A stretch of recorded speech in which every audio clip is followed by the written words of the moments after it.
Hi, everybody. Thanks for joining us for another episode of Tech.Strong Women, where we feature amazing women doing amazing things in tech. I'm Jody Ashley, executive producer here at Tech.Strong, and I'm here with my co-host, Tracy Reagan, creator and CEO of Deploy Hub. Before I introduce today's guests, I want to give you a quick update about what's happening here at Tech.Strong. Join us on Thursday, July 10th for Cloud Native Con Now 2024. You can register for this and all of Tech.Strong events by going to techstrongevents.com. And be sure to tune in every day to techstrong.tv for great shows and interviews. Hey, Tracy, what's on your mind today? Well, thank you, Jody. And I'm going to put a plug out there for Tech.Strong Gang too, because we can have some really great conversations, and sometimes they go sideways, and I love that. we started a new thing on Tech.Strong TV with our team here and Tracy and some other guys called Tech.Strong Gang, and you can see that on Tech.Strong TV every day, and it's just news of the day, topical stuff, and it can go sideways. It's news of the day, which I think is really important because right now news is going pretty fast, right? Yeah, technology is changing. There's a lot of there's a lot of buyouts. There's a lot of companies that are merging. So it's a really good time. Something else just popped up today. Yes, legislation, and I'm going to talk a little bit about the government's involvement right now in solving security problems.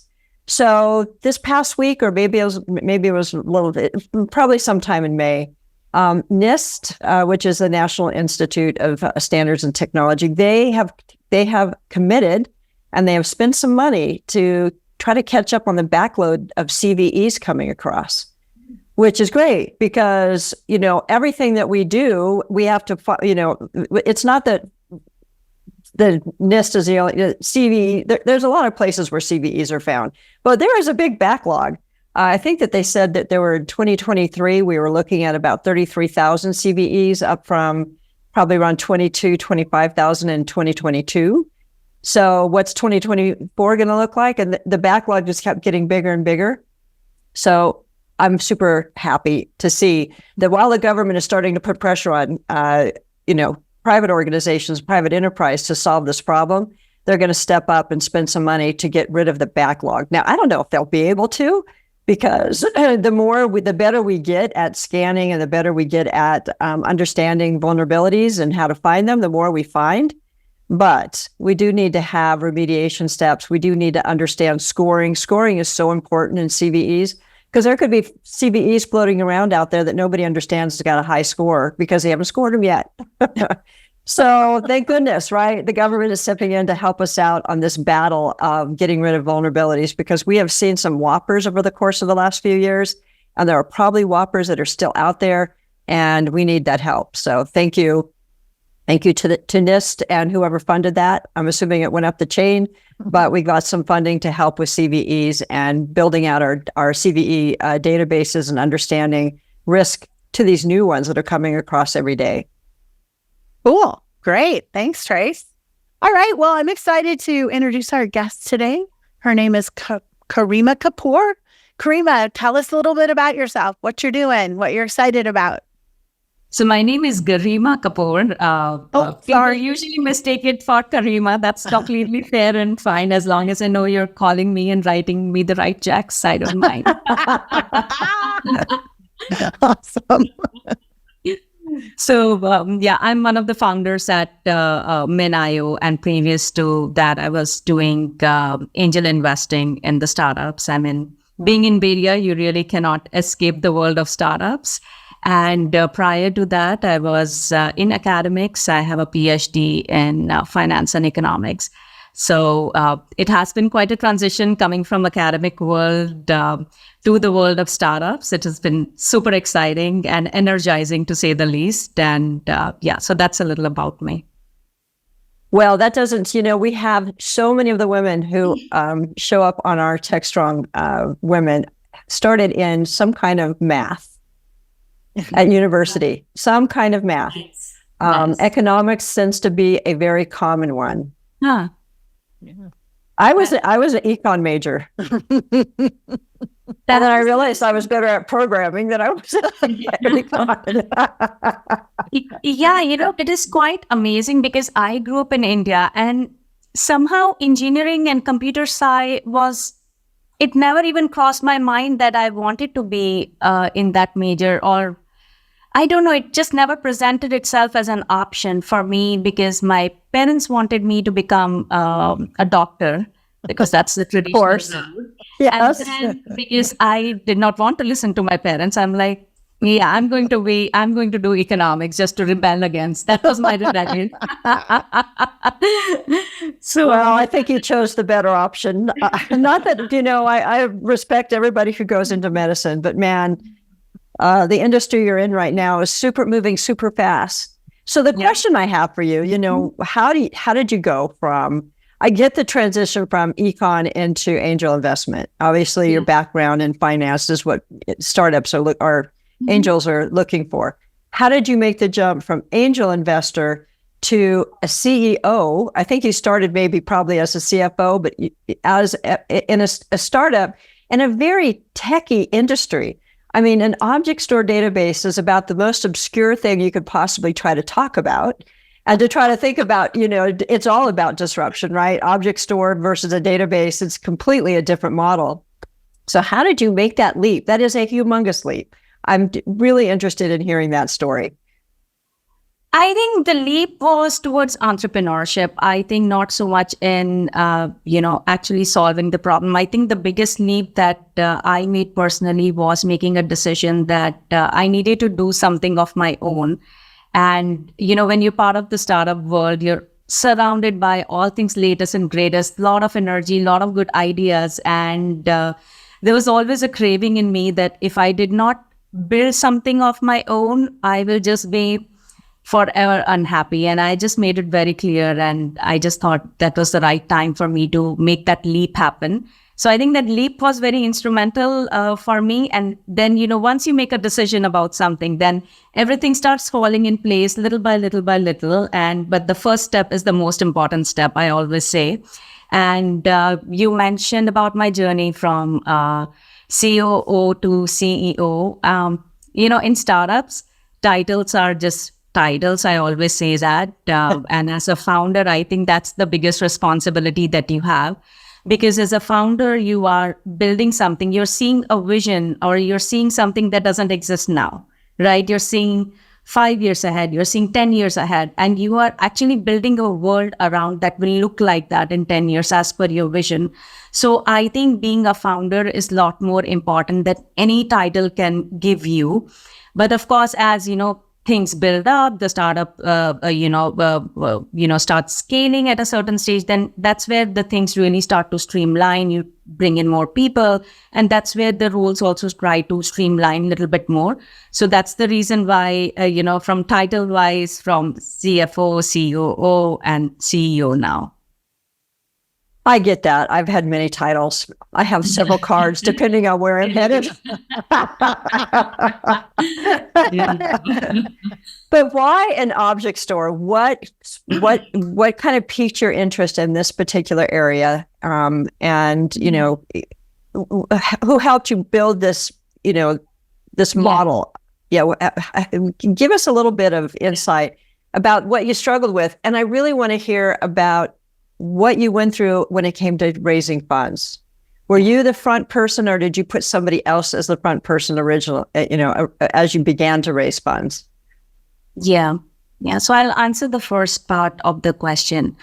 So, once I took the decision that I needed to do something of my own, I did not know what problem we are going to try and solve. And of course, when anyone wants to be like a first-time founder, storage is the last thing they'll think about picking it up. Like it's the most unsexiest topic out there. Yes. Start with the grandiose plans. It's pretty geeky. Let's say it is about the geekiest as you can get. Yeah, so we were experimenting with multiple problems, trying to figure out what should be our next step. And as part of that process, as we were discovering different problem statements, the underlying, the bigger challenge was always around data, right? Always, right? In terms of devices, in terms of, at one point of time, we were trying to build a bionic device that can listen everything around you. So that was pretty cool. But again, it came down to data. And, as we went more and more further in our discovery phase, and, every founder goes through that soul searching phase, it became very apparent that data is a problem that is going to be relevant now, and it is going to be relevant or even more relevant 10 years from now. So that was a simple thing. And once we kind of condensed on that understanding, then when it comes to data, there are only a couple of things that you can do. And I'm giving a very high level view, right? You can either approach it from a compute standpoint where you want to derive analytics on top of the data that is sitting, or whether you want to get intelligence out of it. And the second phase is either you can store massive amount of data at scale. These are the only two approaches I feel like in a data world that you can take at a super high level. And for us, it was important that we take the control of the data, because we know that if data is sitting on our platform, then anything we build on top of it to extract more value on it will be only more meaningful, and it will only deliver a lot more value to our users, to our customers, and so on. So that's how we condensed on, and one step at a time came to the understanding that, okay, this is what we want to go after. And then in terms of why object storage, it was the right time, because AWS, had convinced the world that object storage is the right kind of technology to build, to bring all or bulk of your unstructured data on, or bulk of your semi-structured data on. And that's the data that was growing rapidly. So we thought, okay, AWS S3 will only be restricted within AWS. We'll just free it up and bring it to rest of the world. So that was why we selected object storage. And in terms of my journey, right? So I'm not a engineer, so I needed someone to help me build the product. And once we decided that this is what we wanted to do, I had to convince my husband to join, because he's the engineer and he did a successful startup in the past as well. So, he's also part of the entire startup world. So, then we kind of formulated, because I know that whatever he does, it'll be a piece of art. I know how he approaches the problem. I know how he builds the product. So I can blindly trust him to build something that is going to resonate to the customers. And once, you have that kind of foundation, you cannot go wrong. So that was the journey of, starting of Minayo. And in terms of fundraising, it's quite interesting. I didn't have much experience in terms of fundraising. So a lot of the fundraising, and AB was the CEO at the time. AB is the co-founder at Minayo, and he's also my husband. So he was leading that, quite honestly. I was supporting him in terms of putting a business proposal. At an early stage, you can do so much on the business proposal side, because you don't have those validation points from customers or whatnot. But that was the journey in terms of fundraising. And because of the successful past, also because of how I have been connected in the startup world, people kind of knew and had a trust in us as well. So funding was not necessarily the biggest challenge for Minayo. We had our first check the day we incorporated. So it was relatively a smoother journey. And then once you raise the money, of course, then it becomes a different, ball game altogether. So then you're on a clock to deliver, to build the product, all those good stuff happens. So, as an angel investor, how many companies were you involved with where a woman was leading the charge and the CEO and doing the presentation? And, and did you see a lot of women in that role? No, I didn't see. And I'm just, as you were talking, I was trying to think about the investments that I have done. I don't think so. I came across. Yeah. Isn't that fascinating? It is unbelievable. And even now, and I brought this up, I think just yesterday or day before yesterday to some of my colleagues, there'll be like big meetings happening and I would be the only woman who would be present, or big dinners, customer dinners, and I would be the only woman present. And or someone from my team would be present, to take the chance. So it's quite amazing that in 2024 we still have this kind of Tracy, do we not hear imbalance. this every single interview? I was just we waiting. do. I was waiting for it. The I was the only woman in the room statement literally happens almost we've done 40 of these. Yeah. And it's just such a theme, and it's so frustrating. It is frustrating. It's very frustrating because the problem becomes, I believe, there is a stereotype for who will be a successful company, right? Based on previous experience. Absolutely. And not enough women are in the room to prove that they can create successful companies. So, I really do feel like a lot of women are almost immediately discounted. 110%. I mean, I would not even challenge that statement in any shape or form. And then I think the only caveat being is that if you've proven your worth in the past through your pedigree or through your, work that you've delivered, then you do bring that credibility when you're walking into the room, and there's a little bit of a different conversation. But if you're just coming right off the boat, then, it's very easy to dismiss. They won't even give you a shot to talk about what you want to do or the vision that you have, or it might be the most amazing thing, but you won't even have a seat at the table. So I think the way investment usually works is not based on the trust, not based, because it's early stage, and I'm talking from my personal experience, right? Where angel investment or even VC investment, they come at a super early stage where sometimes even the product is not there. There's a vision that, okay, this is what we are going to build. This is the problem that we are going to solve. And depending on the gravity of the problem and the trust in the founders that they can deliver a solution to address that problem, a lot of the funding just happens on that, and your ability to build the team. Those are the three critical things on which the funding happens. Now, being a woman, if you don't have that 20, 30 years of experience backing you, you are just dismissed immediately. I can tell you from experience, I have that 20, 30 years of experience backing me. And getting in the door to talk to them is almost impossibility. Literally, I mean, OpenMake software has been around for 30 years and is still making money. For 30 years, how many tools can we say that, right? And we never had to raise a single penny of money. Lovely. But that doesn't give me any access at all. It really doesn't. So I'm fascinated by this problem, and I hope that we can continue hammering on it because it's a real issue. Because if we can't bring women at the higher levels, like you were able to come in and get up to the CEO level, we can't bring in women at the startup level. Those women are the women who are going to hire other women to come in and be the CTOs and the CFOs and the directors and the strategy people.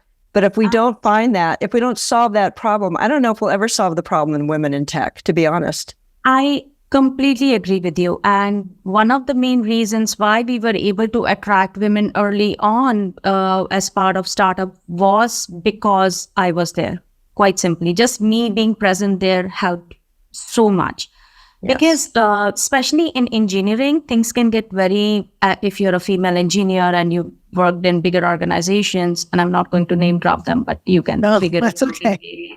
But there is a very toxic work culture that happens in engineering. It gets very, very toxic. And a lot of the women have gotten burnt in their past, and they don't want to take a shot. It's not worth it at the end of the day. So for me, it was very important as we were setting up the organization that we have the right culture. And thankfully, because I was there, we were able to attract good women, engineer from technology space, who were excited and thrilled to work with us alongside. And I think, women are so less political than men. It's insane. And I always tell that approach that if you get more women in an organization, your culture will just automatically be super healthy. It just doesn't even, you don't even have, it's very straightforward conversation when it happens with women as it, happens when you're dealing with a similar male counterpart. So we've been lucky in terms of having good women presence, but it's not enough. Like even on the business side, if I need to hire someone to drive business, it is, and I made it mandatory to get me at least a couple of resumes for women to look at. And it was just a challenge to even find those high-powered women. And as a startup, you do need to move fast and hire the right people for the job. But I think you do need to invest some time and be meaningful in terms of your approach and make sure that you're putting that effort or at least asking the questions. Okay, there are no women coming to interview. Come on, what's going on? So yeah. You got to go find them, right? You got to do some work. And I keep saying, discrimination got us into this mess. It's probably going to get us out of this mess. You have to go and find the women. You have to look for them very specifically and recruit on that. It's hard because I've ran into the same thing just in our open source community. Now, this is another area I think is fascinating about your approach. I'm doing the same thing. So you have both an open source core and then a commercial license. Yes. Correct? Yeah. Yes. And I believe that I think that MinIO has pretty much been adopted by a lot of, Fortune 1000 companies based on that open source core. Yes. How important was that to building the company and building adoption and getting recognition? Extremely important. And it comes from the fact that I truly believe in open source as a philosophy. Like, otherwise, you cannot build a product that is open source. You really, truly need to believe that open source is the right way in terms of building the technology, in terms of making things happen at a faster pace. And it's a very different approach than someone who's coming in from a proprietary world. They will never understand the dynamics in terms of managing the community or interacting with the community even. So anytime someone asks me this question about open source, I just tell them that you really truly need to believe in open source, because what will happen is that as you start fundraising, there will be so many pressures along the way and you will be forced to take some decisions, in terms of whether now is the time. Open source worked till it worked. Now you need to make changes from the product or change the licenses and whatnot. So unless you really believe in it, you will end up giving into those pressures. And that might not even be the best thing for the company, because you as a founder, you have the foresight, you have the vision, and you know what works for the company. Investors are coming and meeting you, once a quarter. Of course, they're seeing the patterns. They're only there to give you advice, but don't take all those advice to your heart and implement it right away. That would be my only guidance. So open source has been very foundational. It is who we are as a company. And it is, because of open source, we have been able to disrupt this market. And open source overall has disrupted the cloud market, right? Cloud would not exist without open source. AI would not exist without open source, right? For that matter. So I think none of the tech stack right now is untouched without open source. And I think that is very foundational. And companies are recognizing it. I mean, Microsoft, for a company like Microsoft to wholeheartedly embrace open source, that's a win for the open source community overall, I would say. I mean, that's a huge plus. Yes. Have you felt any pushback over the course of the last year because of concerns about open source security? So in terms of open source security as such, no. But, the thing is that, and I'll just take a step back a little bit more because this is a very important topic in terms of concerns about open source overall. The customers or the users of open source, they need to realize that they're getting a lot more value by using something open source. So just to even step back a little bit further, if you are a user, you have two options. There's a proprietary product, same features, capability. There's an open source product, same features, capability. As a user, you should be paying an open source product a lot more than a proprietary product, because open source is giving you freedom in terms of using it the way you want to use, right? Technically, that's the value that is getting delivered, but users don't understand that, and they just take the free part quite literally.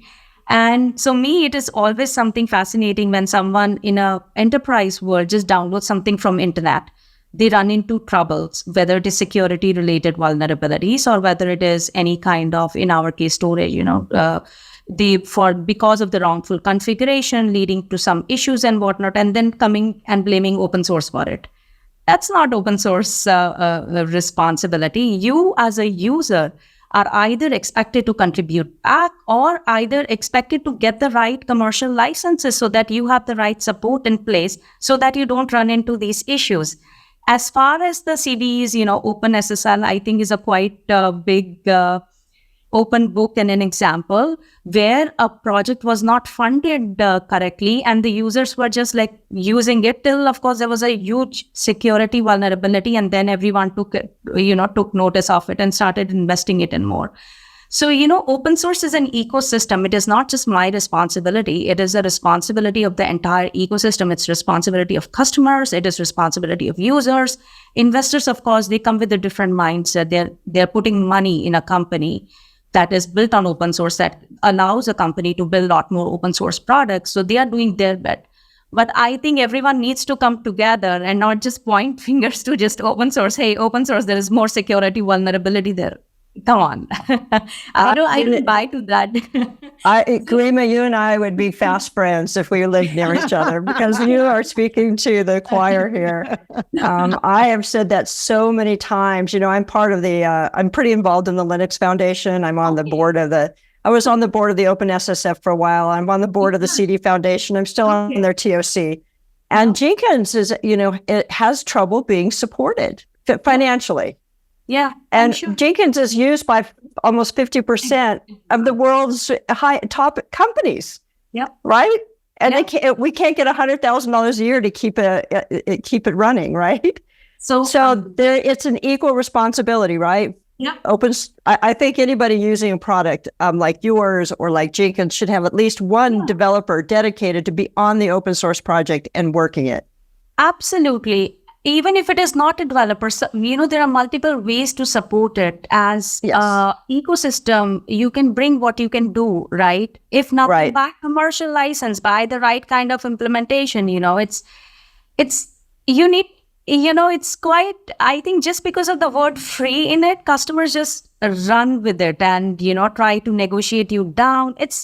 It's on the daily routine that you come across it. And because of that, and not to blame, customers per se, but they use open source as a mechanism to bring down the cost and not so much in terms of building out the value. That's what, at least based on the community interaction that I have seen.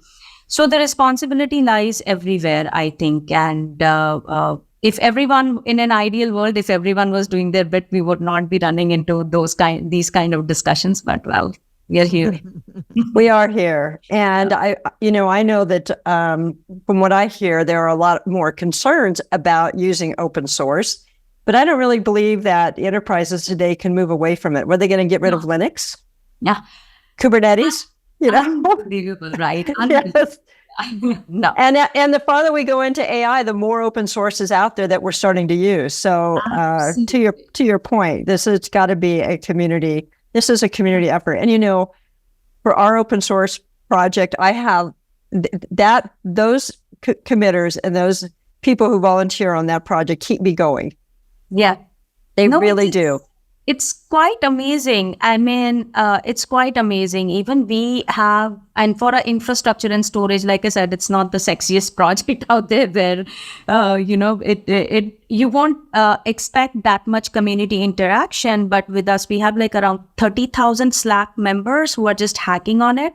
And it all comes down to how you engage with the community, the kind of trust that you build with the community, because storage is a very sticky part of anyone's tech stack. And last thing you want to do is, hold them hostage with license keys at the end of the day. What as a company, I do have responsibility towards my investors, towards my team even, right, to make sure that the company is healthy, it is thriving and growing at a good rate. what I have a responsibility is to communicate the value that we are bringing to the table and what kind of value we are delivering to the customer, because then only a transaction happens. Without delivering a value, there is no transaction at the end of the day. And I think that's what we all need to understand. And that's the reason why we have AGPL v3.0 license, because it does protect the organizations in a way or format, so that at least the freedom comes back to the project if someone wants to use it in that way, or if enterprises wants to be free of the obligations, they can buy the commercial license. So I have a preference for now copyleft licenses far more than the permissive licenses that some of my peers have been trying to promote. But yeah. Yeah, I was on the Eclipse Foundation, and we spent a good portion of 2 years writing the Eclipse license. So I did that. It can be detailed. And yes, the license you're running under is probably the most favorable to having a open source core, right? Yeah. And I don't, yes. So for us, we created, the downstream of MinIO just on March 12th. It's a very recent release. And in terms, like I said, deliver a lot more value. And customers, the behavior of the customers is such that, like I said, initially in an ideal world, if there's a proprietary versus an open source product for same experiences, customers should be paying for open source more because of the additional freedom that they get, but they don't. They will be in their mind, because they're getting something physical or tangible or some keys, they value that in a proprietary product. It's quite strange way of looking at things. So for that reason alone, we wanted to build a lot more value in what we deliver to our commercial customers. And that's the reason why we ended up with the downstream release of MinIO upstream. And that's not to say that open source, we are abandoning open source. It's going to be very alive and kicking. Everything will be pushed to upstream first. But for the commercial customers who are using us in mission critical workloads in production environments, for them, they do want to have that hardened release in which features have been hardened, stabilized, and then brought into the release, because they have their own release cycles that they have in place for their stack. So that's one thing. Then we added a couple of capabilities more that will enable them to run any environment at scale or in a production way, whether it is throttling of QoS, bandwidth optimization, ability to manage multiple clusters of MinIO from one central unit. So we added those capabilities as part of the downstream, but upstream is pretty healthy, pretty thriving. Like I said, we have now around, I think we have lost track of counting the GitHub stars, but 45 to 50,000 of GitHub stars and 30,000 Slack members. And also our community is pretty active and thriving. So, that is an amazing success story for an open source project. It really is. It's up there. That is something that you should be so proud of, because there is a heart to open source, right? Yes, absolutely. There is a heart to managing the community, and there's a lot of work to be done around that. Absolutely. And as you said, it's a disruptive model, right? So how do you position yourself? How do your customers see you against like a Wasabi or a Google Cloud Storage? Do you actually have competitive moments with them? Are you in shootout matches with them? Launch shootout matches are welcome, but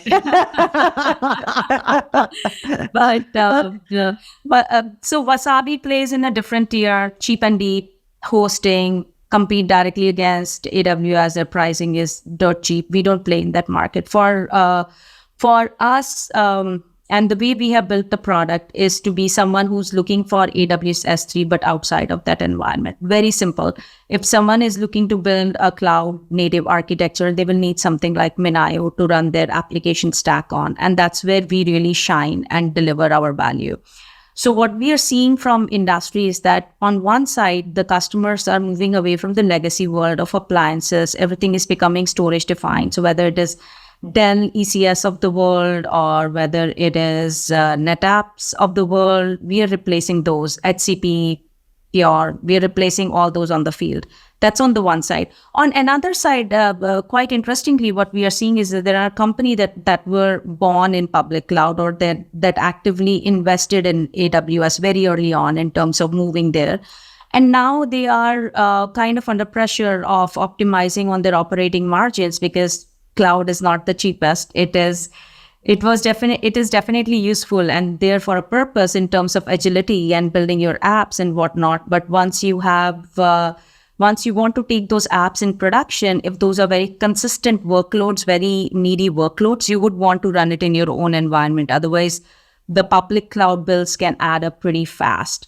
So we are seeing that reverse trend coming in place of customers moving away from their public cloud and building hybrid environment, or in certain cases, completely moving out of it and standardizing on Minayo, because we are the closest thing out there when in terms of cloud storage outside of public cloud.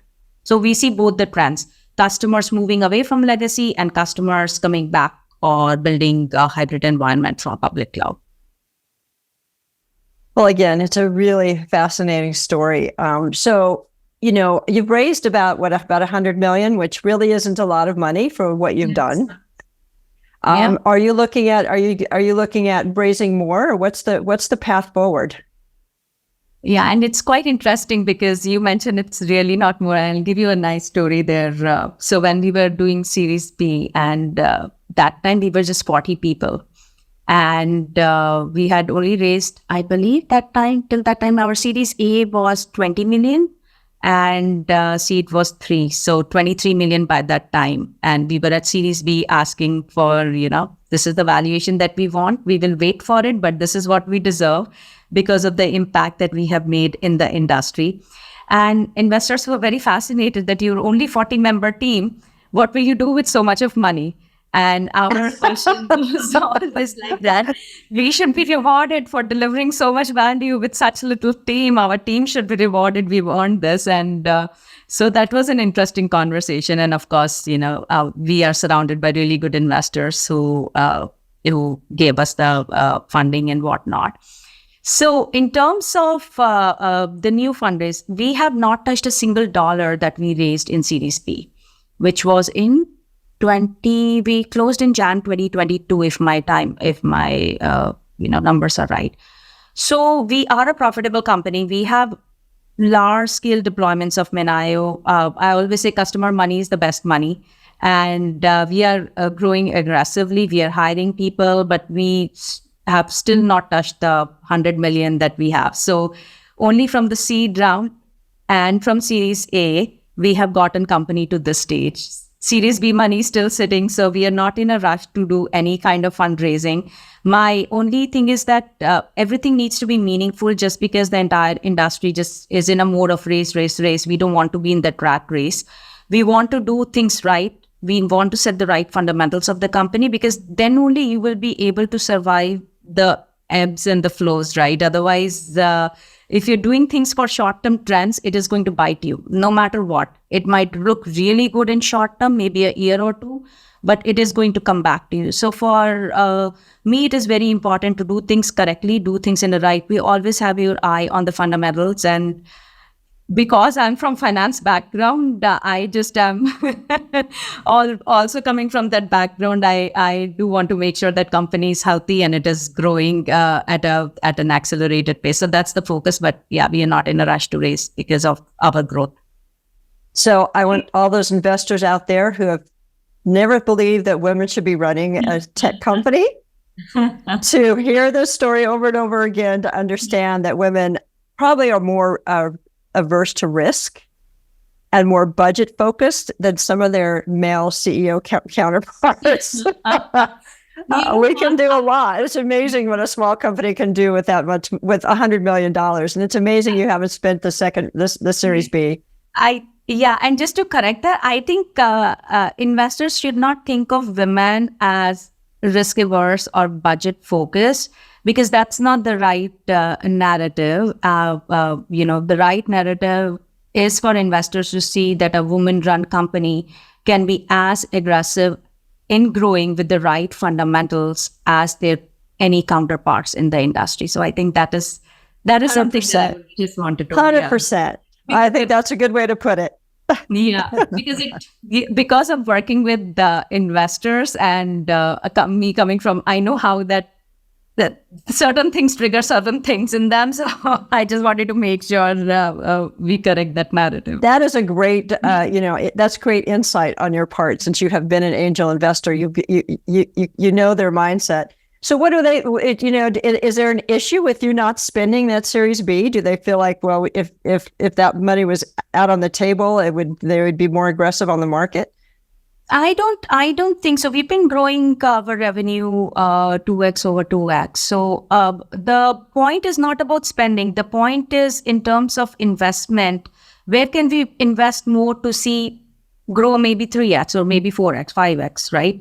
Those are the decisions that we need to take as a company. What are the right investments that we need to take? It's not about spending a particular dollar amount. It's seeing where can we invest to have the maximum impact. And I think that is where we are even investing, whether it is hiring the right kind of people in the team and building the right kind of culture of the company, building the right kind of foundations of what is the value that we are delivering to the customer. So everything needs to become super repeatable, because that's when the things start scaling. And then anything that you put on top of it, it's only going to build and accelerate your motion. So that's where we are as a company. Like I said, we are growing pretty healthy. It's all about what we can do more to grow more at this point.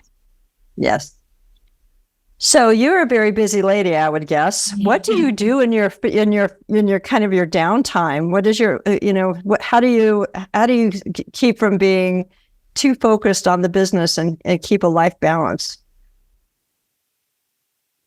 I'll answer this question like I tell my other team members as well. So Balance? What balance? Not so much about work-life balance. And I get this question, and I get questions from sometimes I'll be interviewing, for hiring, and some of the candidates do ask that, and my answer is always this thing that in a modern world, especially post-COVID, with COVID, with work from home, the lines have blurred just so much. There is one thing, and you just need to prioritize. As simple as that. If my kids need me at the school, they need me at the school. As simple as that. The team understands that. Customers understand that. Okay. But if customers need me, my family also understands that. So I think it's all about prioritizing and seeing where you want to invest your time in and what is most valuable to you. There is nothing called as work-life balance. If someone is looking for that, okay, I'll only work from 8 to 5 or 9 to 6, whatever, they are not ready for any kind of startup world. I mean, it just doesn't work, right? You're a founder yourself. You know how crazy and maddening it can get. So no, I think that's one good thing that came out of COVID is people's idea of what work-life balance looks like is very different, right? When people understand you're going to go do stuff with your kids, or there's things you've got to take care of, and people get it. Absolutely. I think it's one of the few good things that came out of COVID is that 100%. I think that whole thing is shifted of what that looks like. I completely agree with you. And I think people have become a lot more understanding of that flexibility. And also, I think the communication, because of the work from home, and I never believed in work from home, to be quite honest. I'm like, I need to be in office at this time. I need to be on my desk and working. And maybe it comes from me being a woman. I just need to be there, and, or a personality, right? So multiple things. But COVID did transition my thinking in a way, if work from home, because there was no other option, and team adapted, productivity was high, they were able to take care of the family better. And we have a lot of young people with young families. And because I sacrificed a lot, I started the company when my younger son was 1 year old. Wow. And I still kind of, feel that I missed out on those early years. And I don't want my team to go through that. So I want to make sure that they have a good environment, because only when they are happy, their families are happy, they'll be able to deliver more for you. As simple as that. It's even from very, capitalist point of view, if you think about all those things, it just works out better in all shapes or formats. So, yeah. Well, I have to point out that all three of us work with our husbands for our job. Yes. Which isn't Tracy and her husband. Oh, yes. Nice. My husband is the CTO of our company. I have something I want to build. I go to Steve and say, we need to build this. We need to pivot here. I've had to build management all the time. We need to do around collecting data. Nice. I got interested in the data. Yeah. About 4 years ago, it was like, we don't collect DevOps data. We don't think about configuration data at all. We need to start collecting that. And of course, I went to him and said, can you build this? But, the sad part about this, if we kind of go back to our earlier discussion, is that I really thought that remote work would bring more women back into technology. There's not a better place, especially for programmers, right? Yeah. Because if you want to work at 2 a.m, because that's when the house is quiet and you can get a lot done, you could do that. Yep. So I'm sorry it didn't, but I do believe that it has much to do with how many men are sitting in the boardrooms and at upper level management positions, and they're not thinking like you are, that we need to do make a little more effort to bring women back into the tech workforce. We had, she was fascinating to listen to, and I'm sorry I don't remember her name, but she used to run Manpower. Okay. And she talked to us about the fact that women took a huge hit during COVID. Huge. She said 100%. Most of them ended up being the caregivers for the kids and become school teachers. Yeah. Absolutely. I mean, absolutely. And I think that's why a lot of women don't prefer work from home or remote because then your duties get doubled. Nobody understands. And I went through the same thing, and I had to set real boundaries in my home that with my kids, and I had to tell them, look, when mama is working, right? Do not come and disturb me. If you want food, you can ask your dad as well. There is an option there. It's like, it's not like I'm the only person at home. So it's the conditioning also, right? And for women, I felt the pain early on because it was just everything was on your shoulders. You have to do work, you have to manage kids, you have to manage, and then if there is no food, then I used to feel bad just out of guilt for no reason at all, because I felt that's my job as a mom to at least provide food for my kids. But I just had to just let go of the guilt and set up boundaries. I think that really helped. But I do agree, actually, the women suffered a lot, lot of pressure was on them. And it was very mentally challenging if someone was not very proactive in terms of taking control of things, because and in a lot of households you don't have that flexibility, to be honest, right? So to each their own. At the point of time, you need to see what's important to them. Absolutely. So ladies, as usual. Well, we have one more question. We have to ask. Okay, wait, one more question. We always ask this question. One question here. What, I love to read, and I've gotten really good book recommendations from this. If you had one book that we should, and the book that my favorite so far recommendation was The Logic of Failure. If you haven't read it, you must read it. It's amazing, amazing book. What would be the book? What do you have a favorite book? Fiction, nonfiction, tech, non-tech that you really love that we should read? To turn it into the Tech.Strong Women Book Club. Oh, I would love to do that. Are you kidding? I think I'm forgetting the name of this book, and I'm going to send it out to you. It's a book about culture across the world, and very specific about how people behave culturally and how that actually impacts their business. I'm just blanking out on the name of the book, and I'm going to send it to you after our call once I dig into my Kindle.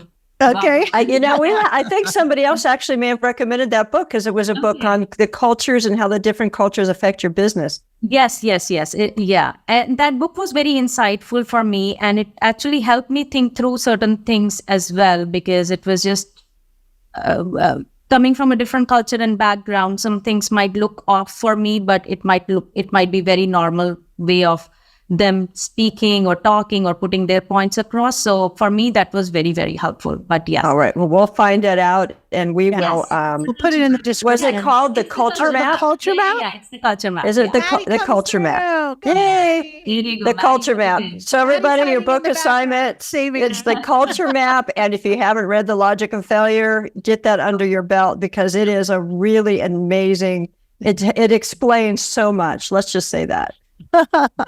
Well, thank you so much for being here. This was amazing. What a great conversation. Really appreciate that you carved out time in your, we know, super busy schedule, and so quickly. I was your team and did a great job of making this happen. So I really appreciate it, and I know Tracy does too. Hey, it's been great, Garima. Thank you. Likewise, I enjoyed my conversation completely, and like you said, we can be friends. I really feel that We would be, if we were close, we would be fast friends. We have a lot in common. So yeah. All right. Well, thank you, everybody. This was another great episode of Tech.Strong Women. Stay tuned on Tech.Strong TV. There's a whole lot of good shows coming up, and we will see you next time on Tech.Strong Women. Thanks, and have a great day.